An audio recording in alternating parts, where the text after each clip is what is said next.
right, you guys, it's Jazz. We're on the Ave today, and we are in the old Central Park area, what used to be called the Scrubs when they first kind of were established.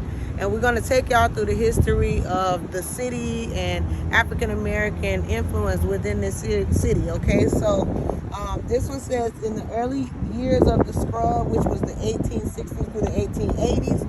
Following the Civil War, recently freed African Americans moved to a scrub palmetto field area just northeast of today's downtown Tampa, which is right here in this area. The area began to take on the name of its natural surroundings and soon was known as the Scrub. So at first, black people probably came to this area, nothing but scrubs, nothing but the palmettos, and they made the most of it, you guys. So I'm pretty sure they worked the ground, they tilled, everything. And on that mural you could kind of see a little bit of what they could, what it looked like in that time frame. Now, religion comes to the Scrub in 1863 through 1884 during the Civil War, and in the years immediately following, several African American churches opened. Mount Sinai African Methodist Episcopal Zion Church in 1863, Beulah Baptist Church in 1865, and Brush Harbor Mission, later known as St. Paul African Methodist Episcopal, in 1870, okay?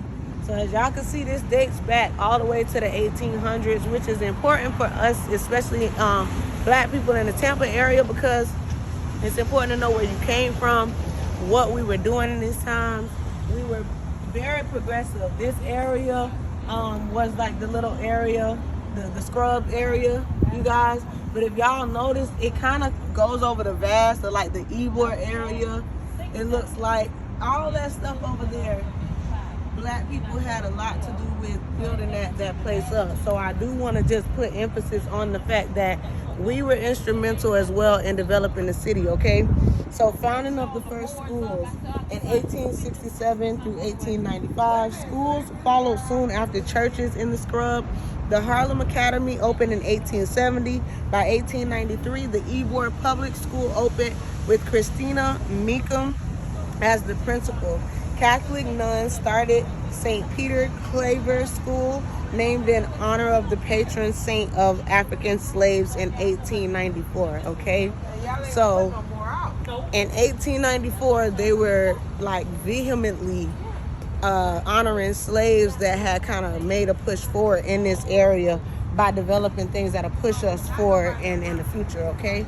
So in 1890 to the 1900s, you got the Central Avenue Business District is being born. That's really important, you guys, because you got to remember, if you ever heard about Black Wall Street in Tampa, this is where Black Wall Street was, okay? So Tampa's earliest black-owned businesses were located in the north end of downtown. Central Avenue slowly began to attract businesses as more African Americans began moving into the Scrub. By the turn of the 20th century, a wide and growing variety of businesses were located on Central Avenue, you guys. So my family, known as the Youngs, we had something called the Cozy Corner. That was on Central Avenue as well back in the day. We kind of unionized with Moses White, but then some riffraff happened. So, if you got family that used to own businesses back in the day, they might have been on Central Ave. Big yourself up. We were part of the motion.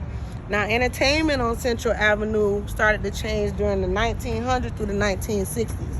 So Central Avenue attracted entertainers of all kinds as early as 1899, ushering in a grand era of music, dance, and other performances. The creative environment around the Scrub and Central Avenue also fostered the talents of area musicians and actors.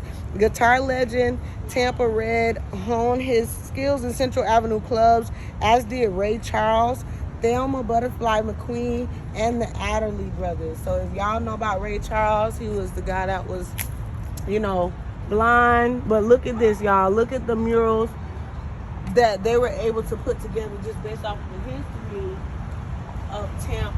So pretty dope. If y'all ever come down here and want to know a little bit more, they're plastered on the walls too, okay?